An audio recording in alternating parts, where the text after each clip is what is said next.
¿Alguna vez te has detenido a pensar si lo que cantas en la iglesia realmente honra a Dios? Muchas veces elevamos nuestras voces sin reflexionar en lo que estamos proclamando. Pero Jesús fue claro cuando dijo: este pueblo me honra con los labios, pero su corazón está lejos de mí. Mateo 15:8. Esta advertencia no solo expone una realidad espiritual, sino que revela un peligro que muchos ignoran. Cantar palabras sagradas con un corazón distante es una forma de burla hacia el Creador. Hoy exploraremos por qué ciertas canciones, aunque parezcan piadosas, pueden ser ofensivas delante de Dios. Te mostraremos cómo identificar cantos que no provienen de un espíritu reverente y cómo evitar caer en esta trampa espiritual. Lo que sale de tu boca en la adoración tiene un peso eterno. ¿Estás listo para entender lo que Dios tiene reservado para ti cuando elevas tu voz en su presencia? Cuando alguien canta en la iglesia desde el altar o entre los bancos, pocos piensan que ese acto aparentemente simple y cotidiano puede convertirse en una ofensa directa contra el Dios al que dicen adorar. Pero la Escritura es clara. Jesús no dejó espacio para la ambigüedad cuando dijo: este pueblo me honra con los labios, pero su corazón está lejos de mí. Mateo 15:8. Y es en esta frase que se revela un principio que transforma por completo lo que entendemos por adoración. Dios no escucha las voces, escucha los corazones. No busca el sonido afinado, sino la pureza interna. Y cuando alguien canta en su nombre sin integridad, sin verdad y sin temor reverente, no está adorando, está blasfemando. El acto de cantar al Señor no es una simple expresión artística o una tradición dentro del culto dominical. Es una declaración espiritual, una entrega de lo que hay en lo más profundo del alma. Por eso cantar sin pensar en lo que se dice, repetir frases por costumbre o aparentar devoción cuando el corazón está lejos, se convierte en una burla. Y la palabra de Dios no pasa por alto este tipo de actitud. En Isaías 29:13, Dios declara con dolor y firmeza: este pueblo se me acerca con la boca y me honra con los labios, pero su corazón está lejos de mí, y su temor de mí no es más que un mandamiento de hombres que les ha sido enseñado. Esta no es una simple observación, es una acusación directa contra aquellos que, aun participando en actos sagrados, lo hacen sin conexión espiritual. Lo que sucede en muchos cultos modernos es preocupante. Personas levantan las manos, cierran los ojos, derraman lágrimas, y sin embargo sus vidas fuera del templo están llenas de envidia, orgullo, mentira y falta de perdón. ¿Qué tipo de adoración es esa? ¿Cómo puede alguien cantar "te entrego todo" si no ha perdonado a su hermano? ¿Cómo puede cantar "haz tu voluntad en mí" si vive en rebeldía contra la palabra? La contradicción no es solo espiritual, es peligrosa, porque cantar con los labios lo que no se vive con el corazón es usar el nombre de Dios en vano. Y el tercer mandamiento es claro: no tomarás el nombre del Señor tu Dios en vano, porque no dará por inocente el Señor al que tomare su nombre en vano. Éxodo 27. En muchas ocasiones el problema no es la canción en sí, sino la disposición del alma que la pronuncia. En el libro de Amos, capítulo 5, Dios reprende al pueblo con una fuerza sorprendente. Aparta de mí el ruido de tus cánticos, pues no escucharé ni la melodía de tus arpas. Amós 5:23. ¿Por qué un Dios que creó la música y la usó para comunicarse con su pueblo llega a rechazar el canto? Porque el pueblo había llenado su vida de injusticia, opresión y pecado, pero seguía adorando como si nada. Y Dios no puede ser burlado. Él ve más allá del sonido, observa la verdad detrás de la expresión. A lo largo de las Escrituras vemos cómo la adoración verdadera brota de corazones quebrantados, de hombres y mujeres que se acercan a Dios con temor, con reverencia, con un deseo profundo de agradarlo. El rey David, por ejemplo, después de su pecado con Betsabé, no solo se arrepintió, sino que entendió que ningún sacrificio, ningún cántico tendría valor si su corazón no estaba rendido completamente. En el Salmo 51, 17 declara: los sacrificios de Dios son el espíritu quebrantado. Al corazón contrito y humillado no despreciarás tú, oh Dios. Este es el tipo de adoración que Dios busca. No la que impresiona a los hombres, sino la que nace de la sinceridad absoluta delante del Creador. Y es aquí donde debemos detenernos a reflexionar. ¿Qué pasa cuando cantamos algo que no creemos? Cuando repetimos una letra solo porque es popular o porque nos gusta la melodía, pero en realidad nuestro corazón no lo siente ni lo vive. El peligro no es pequeño. En Hechos 5 encontramos la historia de Ananías y Zafira. Ellos no cantaron una mentira, pero ofrecieron algo falso delante de Dios. Mintieron sobre su entrega, pretendieron haber dado todo, cuando en realidad se reservaron parte. Y por esa hipocresía espiritual cayeron muertos en presencia de los apóstoles. Si Dios fue tan severo con quienes mintieron con una acción, ¿qué podemos esperar cuando mentimos con nuestras palabras?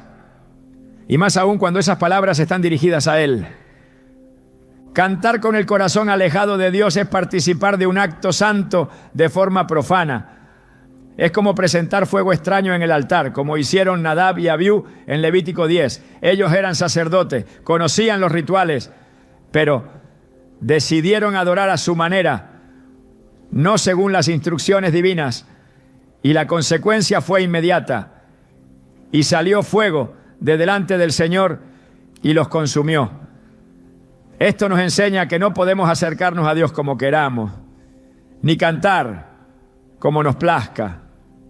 La adoración debe ser conforme a su voluntad, no a nuestras emociones o gustos. En la historia de Caín y Abel también vemos este principio. Ambos ofrecieron sacrificios, pero solo uno fue aceptado. ¿Por qué? Porque Abel ofreció con fe y desde un corazón recto, mientras que Caín lo hizo por obligación o conveniencia. De nada sirve cantar si tu corazón está lleno de resentimiento, celos, orgullo o incredulidad. De nada sirve elevar una canción si antes no has inclinado tu alma. La adoración verdadera comienza mucho antes de que la música suene. Comienza en la vida diaria, en las decisiones ocultas, en la obediencia cuando nadie te ve. Uno de los ejemplos más potentes sobre la diferencia entre el canto verdadero y el falso lo encontramos en el Nuevo Testamento. En Hechos 16, Pablo y Silas fueron encarcelados injustamente. Estaban heridos, encadenados en una prisión oscura y húmeda. Y aún así a medianoche comenzaron a orar y cantar himnos a Dios. Ellos no necesitaban un micrófono, una pista musical ni un grupo de alabanza. Su canto no dependía de circunstancias externas, sino de una conexión interna con el Espíritu Santo. Y el resultado fue sobrenatural.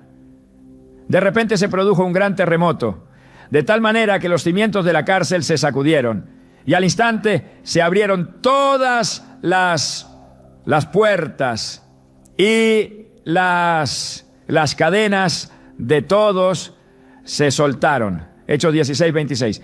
Ese es el poder de un canto puro, sincero, nacido de la fe y el quebranto.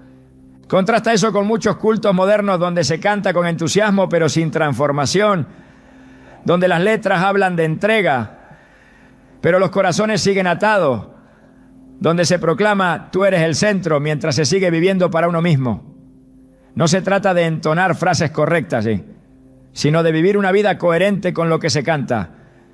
De lo contrario, nuestras canciones se convierten en ruido para Dios. La alabanza verdadera no comienza en el culto, sino en el carácter. No se mide por decibeles, sino por fruto. Jesús lo dijo claramente: por sus frutos los conoceréis. Mateo 7:16. Si alguien canta con fervor, pero trata mal a su familia, si canta con lágrimas, pero guarda rencor, si canta haz tu voluntad, pero vive en desobediencia, su canto no tiene valor espiritual, porque Dios no escucha el sonido, escucha la verdad detrás de ese sonido. Y si no hay verdad, si no hay entrega real, ese canto se vuelve una afrenta, una burla que hiere el corazón santo de Dios. En el libro de Malaquías, Dios reprende a los sacerdotes que ofrecían sacrificios manchados, animales enfermos, ofrendas despreciables, y les dice: oh, si hubiera entre vosotros quien cerrara las puertas para que no encendierais mi altar en vano. No tengo contentamiento en vosotros, dice Jehová de los ejércitos, ni de vuestra mano aceptaré ofrenda. Malaquías 1:10. Qué declaración tan fuerte. Dios preferiría que el templo se cerrara antes que seguir recibiendo ofrendas falsas. ¿Y qué crees que diría hoy si al mirar nuestras iglesias viera que muchos están cantando con corazones impuros solo por costumbre, emoción o rutina? El Espíritu Santo nos llama a examinar el origen de nuestra alabanza. No es suficiente cantar bien ni saberse todas las letras. Lo que Dios quiere es un corazón rendido, limpio, contrito. La mujer samaritana, en su encuentro con Jesús, intentó desviar la conversación hablando de lugares de adoración. Pero Jesús le dijo: los verdaderos adoradores adorarán al Padre en espíritu y en verdad, porque también el Padre tales adoradores busca que le adoren. Shaira Usau Kura 23. No se trata de cantar bonito ni de seguir modas musicales cristianas. Se trata de adorar en espíritu, conectados con el corazón de Dios y en verdad, con integridad de vida. Cantar sin integridad es mentir, y Dios aborrece la mentira, especialmente cuando se disfraza de devoción. Por eso es vital que antes de cada culto, antes de cada canción, nos preguntemos: ¿estoy diciendo esto porque lo creo o solo porque suena bien?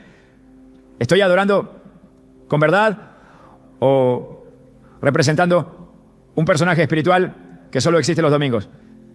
El canto es un lenguaje del alma, y lo que el alma no cree no debe cantar.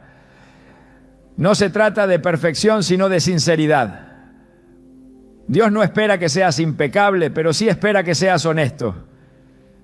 Que si cantas te entrego todo, lo digas porque lo estás haciendo.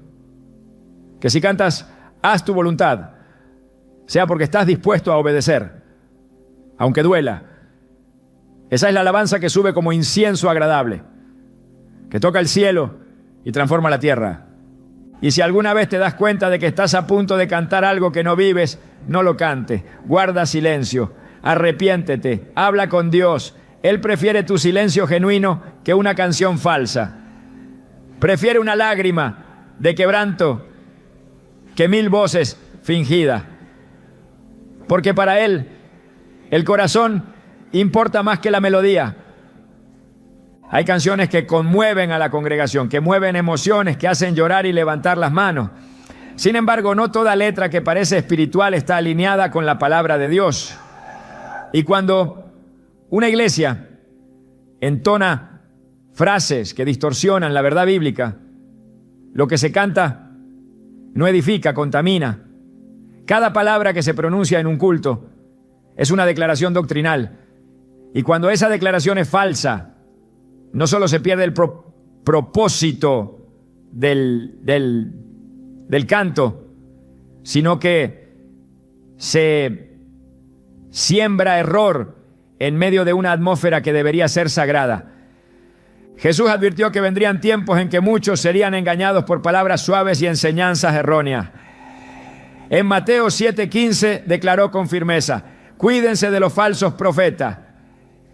Vienen a ustedes disfrazados de oveja, pero por dentro son lobos feroces.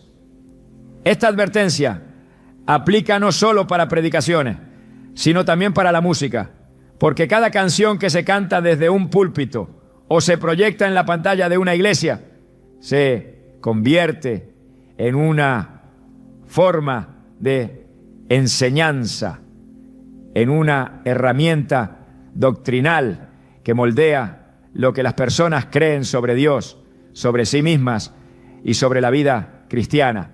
En muchas congregaciones el canto ha reemplazado al estudio bíblico. Lo que antes se aprendía abriendo las Escrituras, ahora se absorbe repitiendo letras.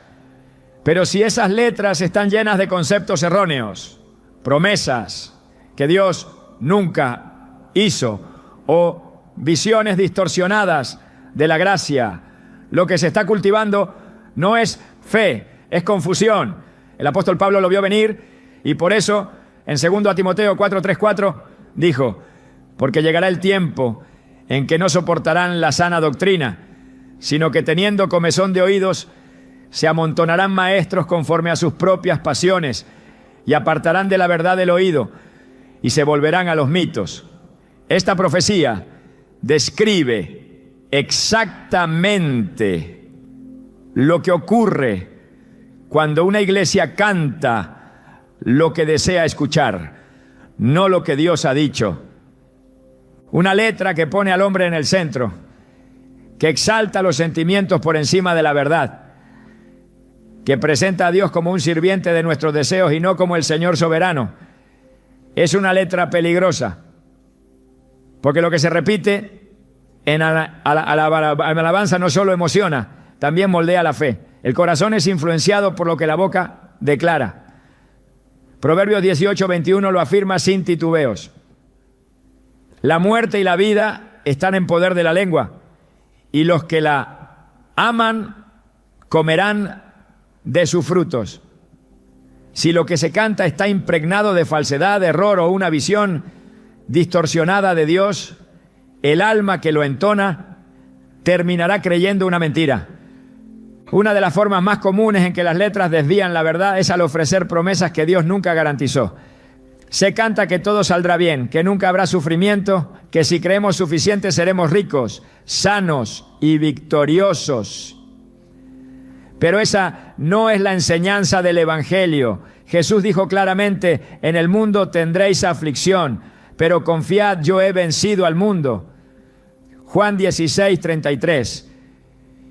Cuando se canta un cristianismo sin cruz, sin prueba, sin proceso, se presenta una doctrina falsa que prepara al creyente para la frustración, no para la fidelidad.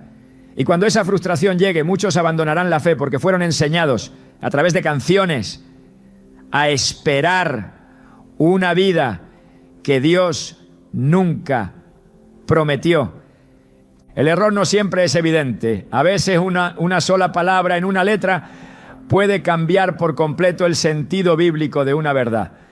Se canta, por ejemplo, que Dios me necesita, cuando la Escritura enseña que Dios es autosuficiente, soberano, y que nosotros somos los necesitados. Se canta que yo decido cuánto Dios me bendice, cuando la Biblia afirma que toda buena dádiva y todo don perfecto desciende de lo alto del Padre de las luces. Santiago 1:17. Se canta que yo declaro y decreto, cuando Jesús enseñó a orar diciendo: hágase tu voluntad, así en la tierra como en el cielo. Mateo 6:10. Estas no son diferencias menores. Son desviaciones graves que afectan el corazón de la fe cristiana. El apóstol Pedro también habló sobre la presencia de falsos maestros y la sutilidad con la que introducirían herejías destructivas. En 2 Pedro 2, versículo 1, escribió: pero hubo también falsos profetas entre el pueblo, como habrá entre vosotros falsos maestros, que introducirán encubiertamente herejías destructoras, y aún negarán al Señor que los rescató, atrayendo sobre sí mismos destrucción repentina. Aunque Pedro hablaba principalmente de enseñanzas verbales, el principio aplica con la misma fuerza a las canciones que enseñan mentiras de forma encubierta, bajo una apariencia de devoción. No es suficiente que una canción mencione el nombre de Dios, de Jesús o del Espíritu Santo. Muchos cantos invocan esos nombres, pero construyen una visión de Dios completamente alejada de la revelación bíblica.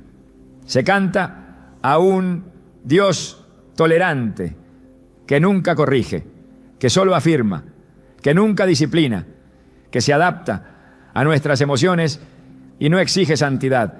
Pero la Escritura dice, porque el Señor al que ama, disciplina y azota a todo el que recibe por hijo. Hebreos 12:6. Cuando una canción elimina la corrección de Dios, está cantando a un ídolo, no al Dios vivo. También hay letras que exaltan la espiritualidad emocional, que invitan a sentir la presencia de Dios como prueba de que Él está allí. Pero la Biblia nunca enseñó que la fe depende de sensaciones. En Hebreos 11:1 leemos, la fe es la certeza de lo que se espera, la convicción de lo que no se ve. Reducir la presencia de Dios a una emoción es peligroso, porque cuando el sentimiento desaparece, muchos piensan que Dios se ha ido. Y cuando esto se canta como verdad, se entrena a las personas a depender de lo emocional, en lugar de confiar en la palabra. Un aspecto aún más delicado es cuando las canciones glorifican el yo, en lugar de glorificar a Cristo. Letras que repiten yo, mi victoria, mi destino, mi propósito. Mientras Cristo se menciona de forma secundaria, revelan un corazón centrado en el hombre. Pero el verdadero evangelio comienza y termina en Jesús. Juan el Bautista lo expresó con claridad absoluta. Es necesario que Él crezca y que yo disminuya. Juan 3:30. Cuando se canta desde el ego, no se está adorando, se está idolatrando el yo. Pablo enseñó que la iglesia debe edificar con palabras que sean fieles a la sana doctrina. En Colosenses 3:16 escribió, la palabra de Cristo habite en abundancia en vosotros, enseñándoos y exhortándoos unos a otros en toda sabiduría, cantando con gracia en vuestros corazones al Señor con salmos, himnos y cánticos espirituales. Aquí se establece el estándar. Cantar es enseñar, cantar es exhortar, cantar es afirmar la palabra de Cristo, no sustituirla. Si la canción no se alinea con esa palabra, no debe tener lugar en el culto. La adoración no necesita nuevas revelaciones, necesita fidelidad a lo que ya fue revelado. Judas 1:3 nos exhorta a contender ardientemente por la fe que ha sido una vez dada a los santos. Esto implica revisar, discernir y corregir lo que se canta en la congregación. No todo lo que emociona al alma viene del Espíritu. No todo lo que parece ungido está respaldado por Dios. El enemigo también sabe componer melodías, también sabe vestir el error de luz. Pablo lo dijo en 2 Corintios 11:14. Y no es de extrañar, pues el mismo Satanás se disfraza como ángel de luz. La letra de una canción no debe ser medida por su popularidad, sino por su fidelidad bíblica. No debe ser valorada por cuántas visitas tiene en plataformas digitales, sino por cuánto se ajusta al carácter santo de Dios. Un canto puede ser hermoso y peligroso al mismo tiempo. Puede sonar celestial y estar sembrando confusión. Por eso, cada congregación debe tener el valor espiritual de evaluar lo que canta, de corregir lo que no edifica y de silenciar lo que contradice la verdad. El Espíritu Santo nunca inspirará una canción que niegue las Escrituras. Él fue quien las inspiró. Toda letra que contradice la Biblia no puede venir del Espíritu. Pablo lo dejó claro en Gálatas 1:8. Mas si aún nosotros, o un ángel del cielo, os anunciare otro evangelio diferente del que os hemos anunciado, sea anatema. Esta severidad debe aplicarse también a las canciones que proclaman otro evangelio. aunque lo hagan con armonía y belleza. La iglesia no puede permitirse cantar mentira. Cada verso entonado debe ser una proclamación de verdad, una confesión de fe, un acto de fidelidad a la doctrina.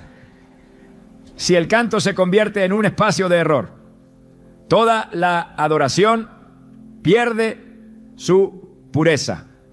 El pueblo de Dios no fue llamado a entretenerse ni a emocionar a las multitudes, sino a exaltar la gloria de su Salvador, con verdad y reverencia. Cuando la letra se alinea con la palabra, el canto tiene poder. Pero cuando se desvía, el canto deja de ser adoración y se convierte en contaminación espiritual. Por eso cantar cualquier cosa en el culto no es inofensivo, es una decisión que puede honrar a Dios o burlarse de Él. Hay una realidad invisible que muchos ignoran cuando se disponen a cantar en un culto. Mientras los instrumentos suenan y las voces se elevan, algo mucho más profundo sucede en el ámbito espiritual. La adoración verdadera no es un acto artístico ni una presentación musical, es un campo de batalla donde se declara la soberanía de Dios, se rechaza al enemigo y se libera poder divino. Cantar con ligereza, cantar sin conciencia espiritual, cantar como si fuera un espectáculo, es exponer el altar a una profanación, porque allí donde debería estar la gloria se instala el ruido, y donde debería haber un clamor que abre los cielos, se levanta un eco vacío que no traspasa el techo. El pueblo de Dios siempre ha tenido en la alabanza una de sus armas más poderosas. En 2 Crónicas 20, el rey Josafat enfrentaba una amenaza abrumadora. No recurrió primero a ejércitos ni estrategias humanas, sino que buscó al Señor. Y cuando llegó el momento de ir al combate, no puso guerreros al frente de la línea, sino cantores. Y mientras ellos cantaban, glorificad al Señor, porque para siempre es su misericordia, el Señor desató confusión entre los enemigos y ellos mismos se destruyeron. El enemigo fue derrotado no por espadas, sino por cánticos, porque en la dimensión espiritual, una canción cantada desde la fe puede sacudir los cimientos del infierno. Pero no toda música mueve los cielos. Solo la adoración que nace del Espíritu y está alineada con la verdad tiene ese poder. La adoración que se hace para impresionar a la audiencia, para recibir aplausos, para generar emoción, no tiene autoridad en el mundo espiritual.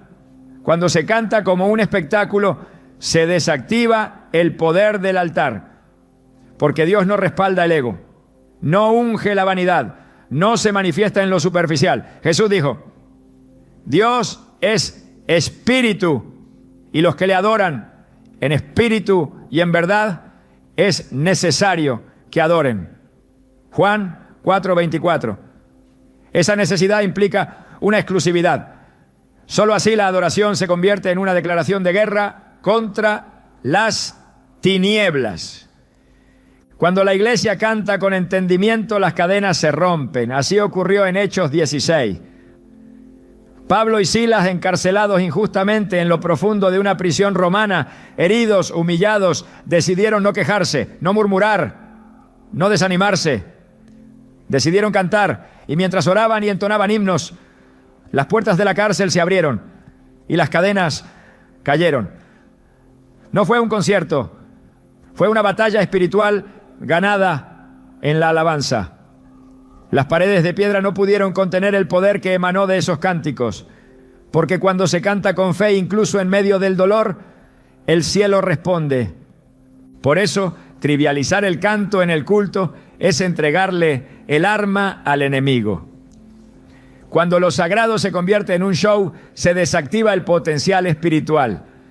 En Ezequiel 28 se describe a Lucifer como un ser creado con instrumentos incorporados en su ser. Su diseño original estaba hecho para la adoración, pero cuando quiso usar la adoración para exaltarse a sí mismo, fue echado del cielo. El orgullo contaminó la música. Lo que estaba destinado a glorificar para glorificar a Dios, se convirtió en un vehículo de rebelión. Desde entonces, Satanás ha utilizado la música para desviar, para distraer, para pervertir lo santo.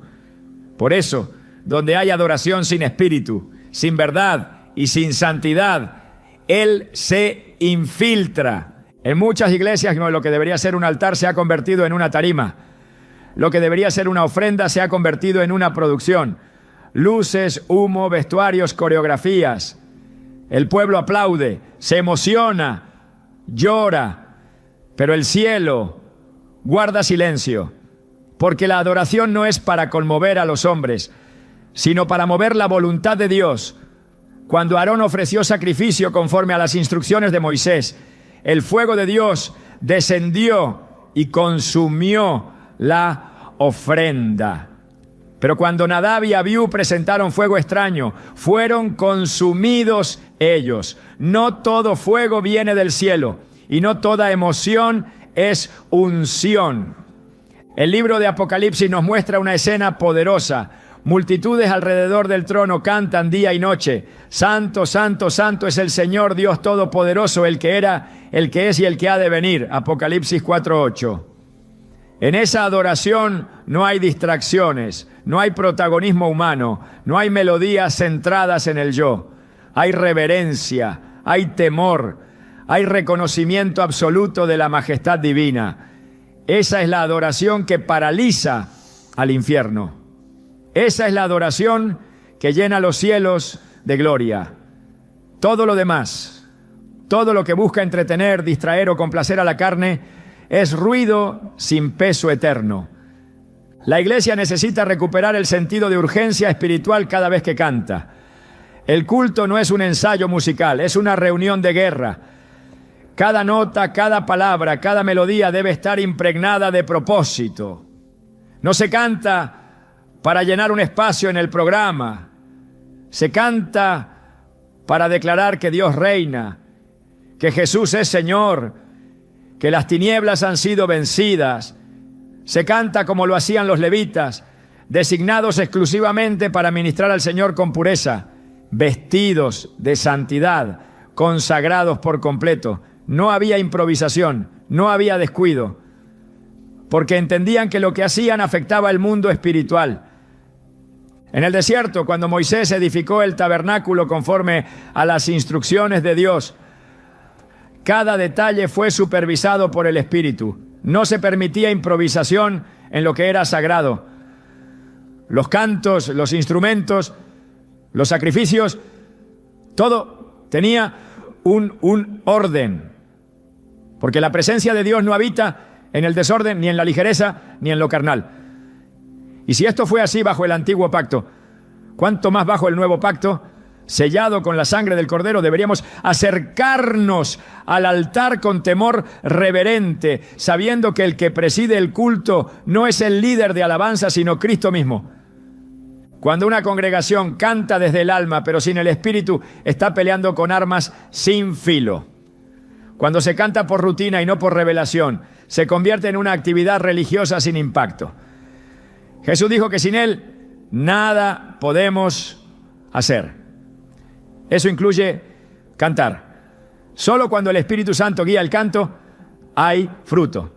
Solo cuando la verdad de la palabra sustenta la melodía, hay edificación. Y solo cuando el corazón está rendido, el cielo se abre.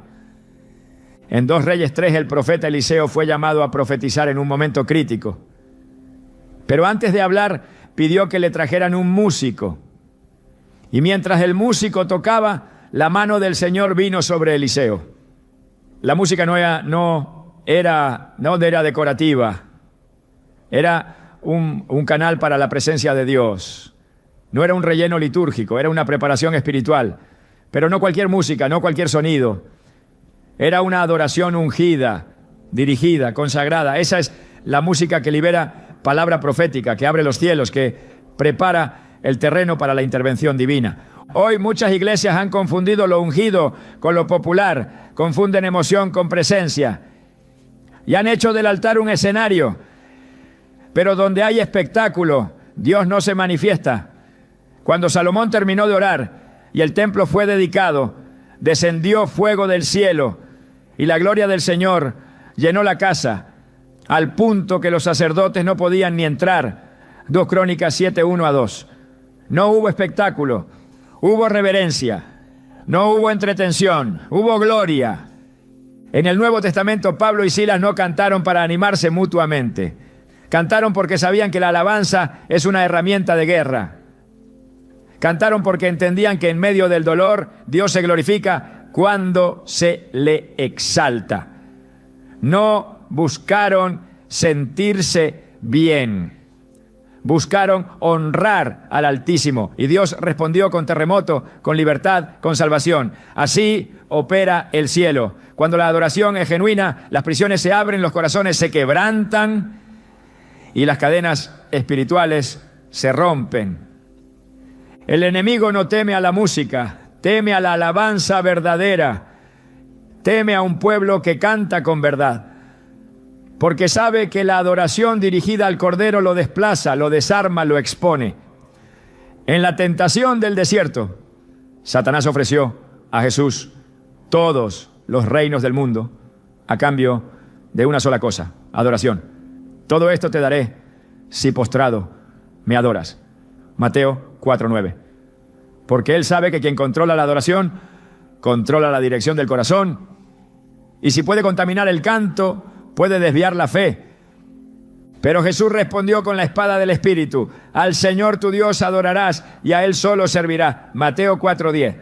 Esta respuesta es el estándar eterno. La adoración no se comparte, no se negocia, no se contamina. Es exclusiva, santa, dirigida a uno solo, el Dios Altísimo. Cada vez que un creyente canta en el culto, debería recordar que sus palabras están siendo escuchadas en el cielo y observadas en el mundo espiritual. De su boca no debe salir ligereza, ni frases vacías, ni palabras repetidas sin entendimiento. Debe salir fuego, verdad, rendición, porque cantar en el culto no es un acto cultural, es una acción espiritual con consecuencias eternas. Donde hay espectáculo, la gloria se retira. Donde hay protagonismo humano, la presencia se oculta.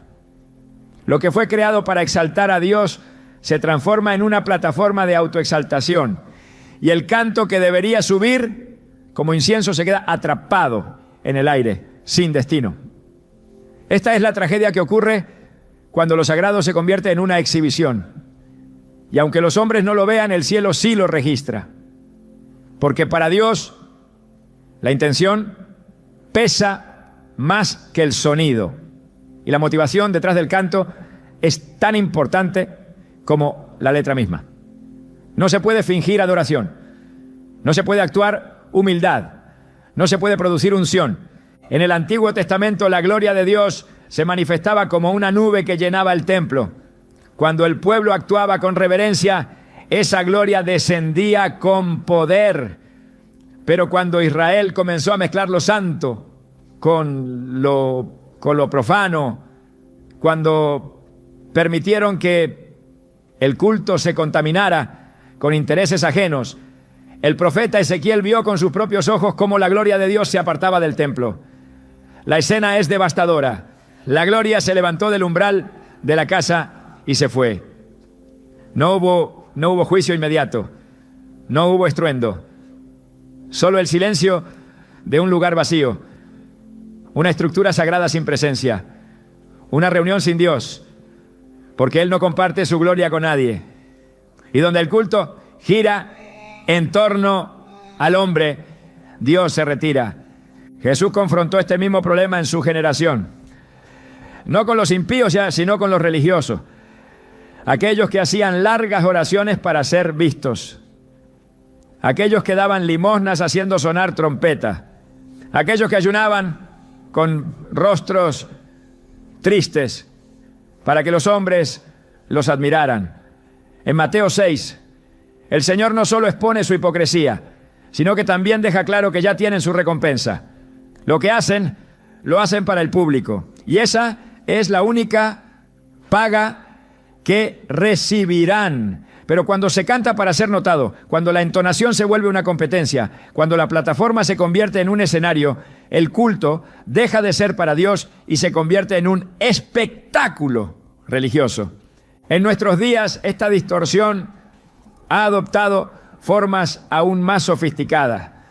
Sistemas de luces que acompañan cada coro, humo artificial que marca la entrada del solista, transiciones diseñadas para emocionar, no para edificar, coreografías que imitan los conciertos del mundo, ensayos que no buscan excelencia para Dios, sino impacto visual para el público.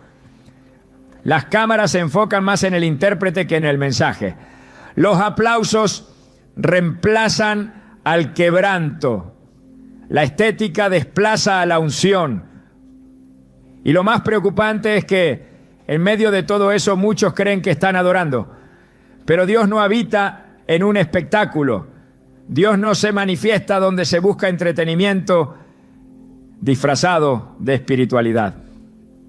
La adoración nunca fue diseñada para agradar al hombre. Fue creada para glorificar a Dios. En el tabernáculo, el acceso al lugar santísimo no estaba abierto a cualquiera. Solo el sumo sacerdote podía entrar, y solo una vez al año. No se trataba de un evento para la multitud. Era un acto de profunda reverencia. La adoración genuina nace del temor de Dios, no de la necesidad de reconocimiento. Y ese temor no es terror, es conciencia de su santidad, de su majestad, de su poder. Cuando ese temor se pierde, la adoración se convierte en una actividad vacía. Se sigue cantando, pero ya no hay fuego. Se sigue reuniendo el pueblo, pero el Espíritu ya no está presente. Porque donde hay orgullo, no hay altar. Donde hay vanagloria, no hay presencia. La Biblia no condena la excelencia. David organizó coros, estableció turnos, designó músicos según sus dones, pero todo estaba enfocado en servir al Señor con integridad. No se trataba de quién tenía más talento, sino de quién estaba más consagrado. No era un concurso de habilidad vocal, sino un ministerio de intercesión musical. Hoy, sin embargo, muchos han confundido excelencia con profesionalismo vacío. Se busca perfección escénica, pero no se busca limpieza de corazón. Se mide la adoración por la emoción que genera, no por la transformación que produce. Pero una canción puede emocionar sin transformar, puede conmover sin confrontar. Y si no confronta, no es adoración, es entretenimiento espiritual. En Isaías 1, Dios mismo expresa su hartazgo. Las lunas nuevas, las solemnidades, los sacrificios, los cantos, todo le resulta abominable, porque el corazón del pueblo está lejos. Siguen los rituales, pero no hay justicia, ni humildad, ni arrepentimiento. Y Dios declara: no soporto más vuestras reuniones. Esa declaración debería estremecer cualquier iglesia que ha convertido el culto en un espectáculo, porque cuando Dios se cansa del culto, el culto ha dejado de ser un puente al cielo y se ha transformado en un ruido molesto que Él no tolera. El libro de Malaquías denuncia a los sacerdotes que presentaban ofrendas defectuosas en el altar, animales ciegos, cojos, enfermos. Y el Señor pregunta: ¿acaso ofrecerías eso a tu gobernador? ¿Se agradaría de ti? Si no, daríamos algo mediocre a un líder humano, ¿por qué presentarlo ante el Rey de Reyes?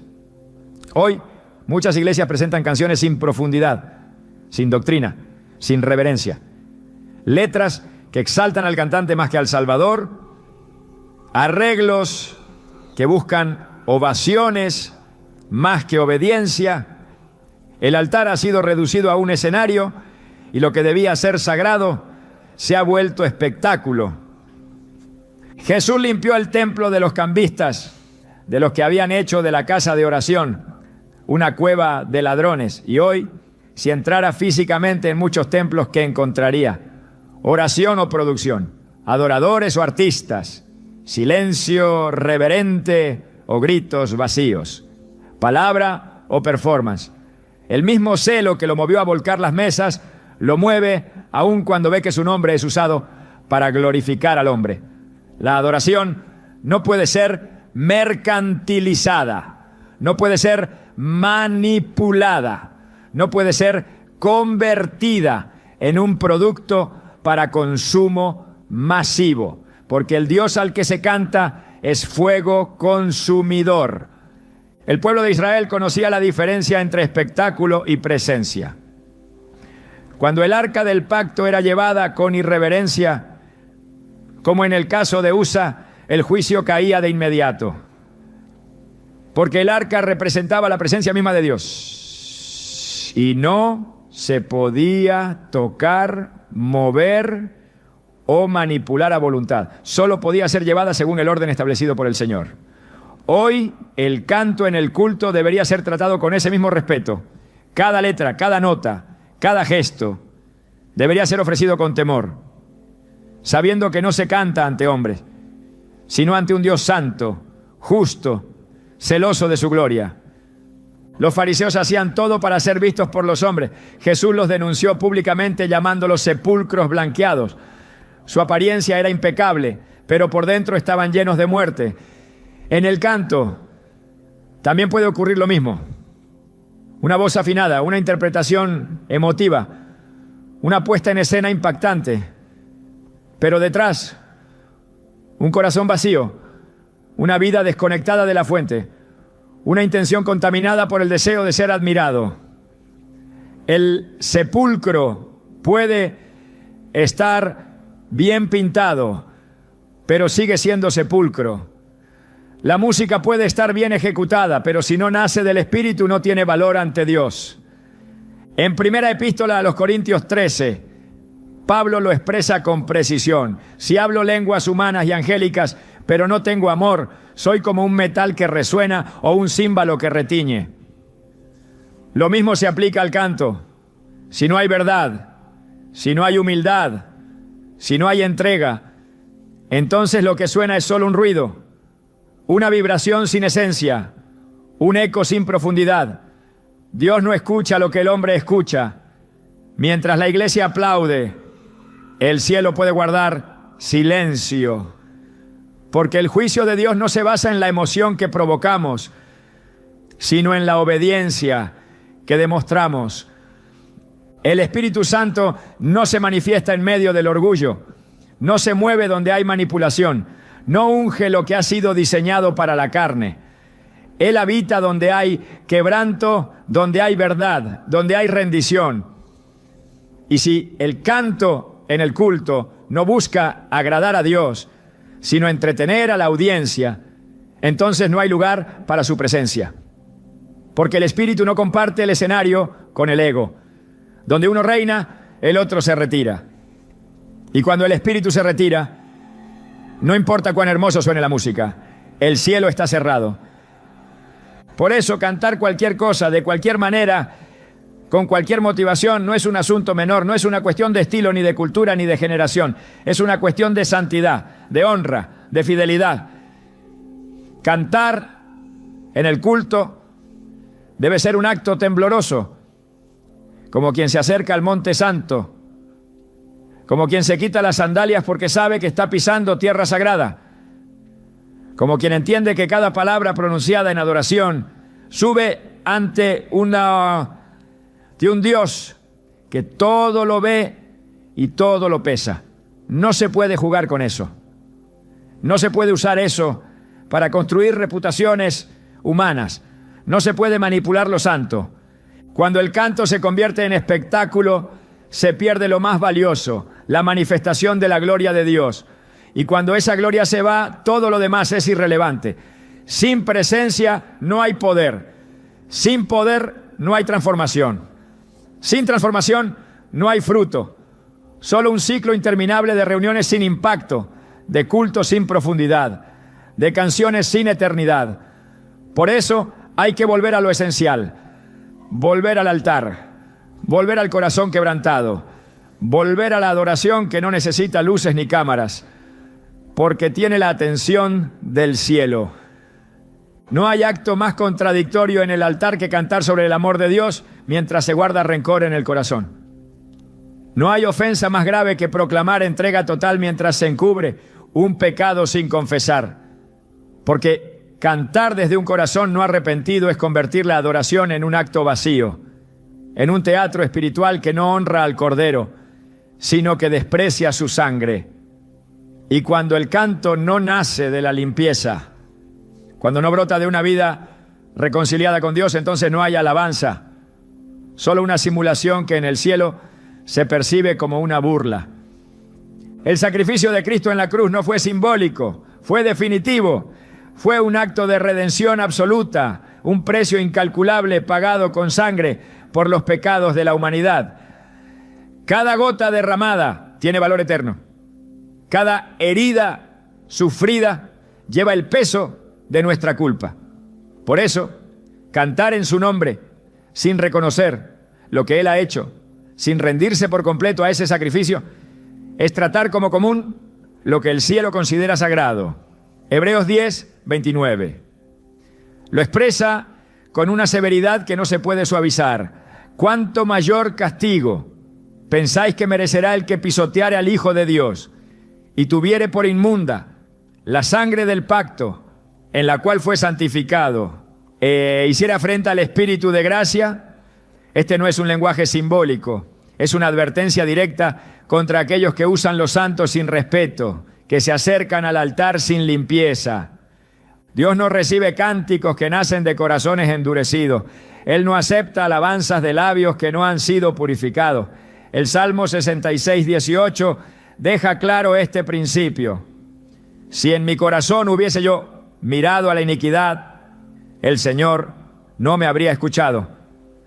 No importa cuán hermosa sea la melodía, no importa cuántos instrumentos acompañen la voz, si el corazón está contaminado, si hay pecado no confesado, si la conciencia está adormecida, Dios no escucha, porque Él no se complace en la hipocresía, y mucho menos cuando esa hipocresía se disfraza de adoración.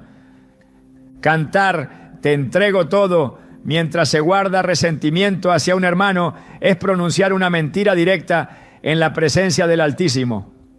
Jesús enseñó con claridad en Mateo 5, 23 a 24 que si uno va al altar para ofrecer algo, pero recuerda que su hermano tiene algo contra él, debe dejar la ofrenda allí, reconciliarse primero y luego volver. Este principio es ineludible. No se puede cantar con eficacia cuando el corazón está dividido, cuando el alma no ha sido rendida, cuando la vida está manchada por la falta de perdón. No se trata de perfección, sino de disposición. Dios no exige que el adorador sea impecable, pero sí que sea sincero, quebrantado, rendido. El Salmo 51, 17 lo afirma con autoridad. Los sacrificios de Dios son el espíritu quebrantado, al corazón contrito y humillado no despreciarás tú, oh Dios. Esa es la condición que habilita al alma para cantar delante de su trono. No una voz perfecta, sino una conciencia limpia. No una emoción intensa, sino un arrepentimiento genuino. No una imagen espiritual, sino una verdad interna. Cuando el pueblo de Israel se alejaba de Dios y seguía cantando, Dios mismo rechazaba su adoración. En Amós 5:23 declara: quita de mí la multitud de tus cantares, pues no escucharé las salmodias de tus instrumentos.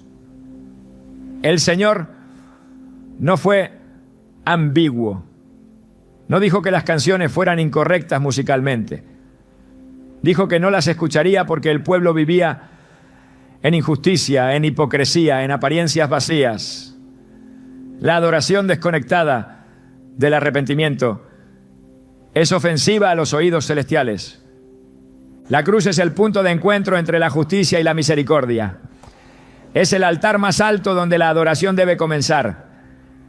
Ninguna canción tiene valor si no nace de allí. Ningún coro tiene peso si no está empapado de la conciencia del sacrificio. Y no hay comunión con Dios si no hay arrepentimiento genuino. Jesús dijo en Lucas 13:3, si no os arrepentís, todos pereceréis igualmente. Esta declaración no es solo para los pecadores, es también para quienes dentro del templo cantan como si estuvieran limpios, pero no lo están. El arrepentimiento no es solo un acto emocional, es una transformación interna que se evidencia en frutos. Cuando Juan el Bautista predicaba en el desierto, no solo llamaba al pueblo a confesar sus pecados, sino a producir frutos dignos de arrepentimiento. Un canto que no brota de un corazón que ha producido esos frutos es un canto hueco, se escucha en la tierra, pero no asciende al cielo. El Espíritu Santo no unge voces contaminadas, no respalda canciones nacidas desde la dureza, desde la frialdad o desde la indiferencia espiritual. Él se mueve en ambientes de limpieza. En Isaías 6, el profeta tiene una visión del trono de Dios. Y su primera reacción es confesar su inmundicia. ¡Ay de mí, que soy muerto! Porque siendo hombre inmundo de labios y habitando en medio de pueblo que tiene labios inmundos, han visto mis ojos al Rey, Jehová de los ejércitos. Isaías 6:5. Fue entonces que uno de los serafines voló hacia él con un carbón encendido y tocó su boca, purificándolo. Solo después de eso pudo ser enviado. Solo después de eso su voz tuvo propósito. Ninguna boca puede cantar con autoridad mientras no haya sido purificada por el fuego del altar. Cantar en pecado sin reconocerlo es profanar el altar con los labios, es presentar fuego extraño, es participar del culto sin discernir su santidad. En 1 Corintios 11, Pablo advierte a la iglesia sobre tomar la cena del Señor sin discernir el cuerpo. Y añade que muchos estaban enfermos y otros habían muerto por esa falta de reverencia. El mismo principio se aplica al canto. Cuando se participa del acto más íntimo de adoración, sin estar en comunión con Dios, se cruza una línea peligrosa. Lo que fue diseñado para edificación se convierte en causa de juicio. Por eso, antes de cantar, el alma debe examinarse. No por legalismo, sino por reverencia. No por temor humano, sino por amor al Dios Santo. En 2 Corintios 13:5 se nos exhorta: examinaos a vosotros mismos, si estáis en la fe. Probaos a vosotros mismos.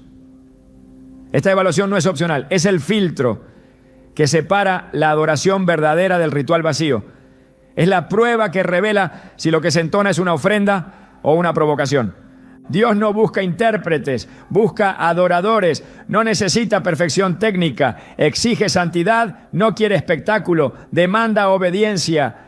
Y toda canción que se eleva desde un corazón no arrepentido es una distorsión del propósito para el cual fue creado el canto: rendir gloria al que fue molido por nuestras transgresiones, rendir honor al que llevó nuestros pecados. Cantar desde la suciedad sin buscar limpieza no solo es inútil, es peligroso. El altar es lugar de encuentro, pero también de juicio. Es el sitio donde el fuego consume lo impuro y santifica lo que es ofrecido en integridad. El canto debe pasar por ese fuego antes de ser proclamado. Si no ha sido purificado, no debe ser pronunciado. Porque cada palabra entonada en el culto es un eco del alma. Y si el alma está en rebeldía, el eco que produce es disonante ante el cielo. El verdadero canto no nace del entusiasmo del momento ni de la atmósfera emocional que puede crear una melodía. Nace desde lo más profundo del alma quebrantada, de un corazón que ha sido moldeado por la obediencia, no por la excitación pasajera. El impulso emocional puede ser fuerte, puede mover lágrimas, puede agitar los sentidos, pero si no hay obediencia detrás de la letra, si no hay sumisión a la voluntad de Dios, el canto se desvanece en el len, en el al aire. No basta con sentir, Hay que rendirse. No basta con cantar bonito, hay que obedecer con fidelidad. Y el cielo distingue con precisión entre una adoración que brota del Espíritu y una emoción que se agota con el aplauso. En toda la Escritura, los cánticos que fueron recibidos con agrado por Dios tienen algo en común. No surgieron de la comodidad, sino del dolor redimido. El cántico de Ana no fue el resultado de una emoción superficial, sino la expresión de una mujer estéril que fue escuchada por Dios después de años de humillación. El cántico de Moisés no nació del orgullo de la victoria, sino del asombro ante un Dios que abrió el mar y derrotó al enemigo cuando todo parecía perdido. El cántico de María no fue una actuación espontánea, sino el fruto de una mujer obediente que aceptó ser parte de un plan eterno, aun cuando eso significara el escarnio y la incomodidad. La obediencia y el quebranto son los dos pilares sobre los que descansa la adoración que transforma. Jesús mismo, antes de enfrentar la cruz, elevó una oración en Getsemaní que no fue acompañada por música, pero que cargaba el peso de una rendición perfecta. No se haga mi voluntad, sino la tuya. Lucas 22:42. Esta frase contiene más verdad que 1000 coros vacíos. Porque cantar que se ama a Dios mientras se resiste su bobololú es traicionar el mensaje con los labios. Solo cuando el alma ha sido doblegada por la obediencia, la alabanza se vuelve pura. Dios no se complace en el bullicio, sino en la sinceridad. No se impresiona por la intensidad emocional, sino por el corazón obediente. Samuel fue claro al declarar a Saúl: se complace Jehová tanto en los holocaustos y víctimas como en que se obedezca a las palabras de Jehová. Ciertamente el obedecer es mejor que los sacrificios. 1 Samuel 15:22. Hoy podríamos decir lo mismo. El obedecer es mejor que cualquier canto, por más exaltado que suene. Porque el canto que no está sostenido por obediencia es ruido, pero el canto que nace del quebranto es fuego, y ese fuego es el que Dios enciende con su gloria. Dios no busca coros perfectos, no, sino voces redimidas. Él no se impresiona con el volumen de una canción, sino con la profundidad del alma que la entona. El canto en el culto no es un elemento ornamental ni un relleno litúrgico. Es una declaración espiritual que, si no nace del temor reverente, corre el riesgo de volverse una provocación delante del trono. Porque cada vez que la iglesia se reúne y entona palabras dirigidas al Creador del universo, está invocando un poder que no puede tomarse a la ligera. Y es ahí donde la adoración se convierte en un punto de decisión. O se ofrece con temor y temblor, o se profana con ligereza. Hay algo que muchos no consideran cuando cantan, que la adoración no se queda en la tierra. Cada palabra que pronunciamos en nombre de Dios sube como testimonio.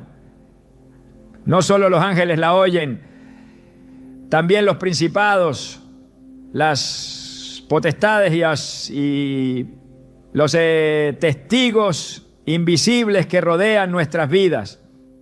Cuando cantamos algo que no vivimos, no solo estamos mintiendo ante el Altísimo, sino abriendo puertas a la confusión espiritual, porque lo que no se vive no debe proclamarse. Y lo que se proclama sin convicción pierde su poder.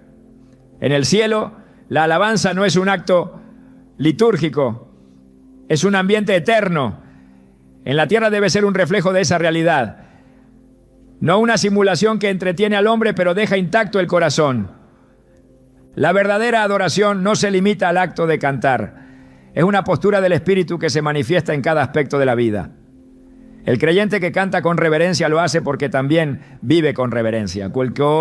El que canta con limpieza es el mismo que camina en santidad cuando nadie lo observa. No hay un canto poderoso si no hay una vida alineada. Por eso Dios no está esperando más canciones. Está esperando vidas rendidas que usen el canto como una extensión de su obediencia diaria. Porque el canto no tiene el poder de limpiar lo que la vida ensucia. Solo cuando la vida es consagrada, el canto se vuelve sagrado. Cada vez que subimos al altar para cantar, lo hacemos delante de un Dios que ve lo que el hombre no ve. Y lo que el hombre llama un buen momento de adoración, para Dios puede ser un lamento por la falta de temor. El fuego de Dios no cae sobre lo bonito, cae sobre lo puro. La gloria no se derrama por causa del espectáculo, sino por la entrega. Y el juicio no se aplaza porque una canción fue emotiva, sino porque hubo corazones que se humillaron de verdad. Hoy más que nunca la iglesia necesita volver al silencio que precede al verdadero canto, al silencio donde el alma se examina, donde el corazón se alinea, donde el espíritu se sujeta, porque solo desde ese lugar puede brotar una adoración que no burla a Dios, sino que lo exalta con todo el peso de la verdad. Ese es el canto que el cielo aún está esperando oír.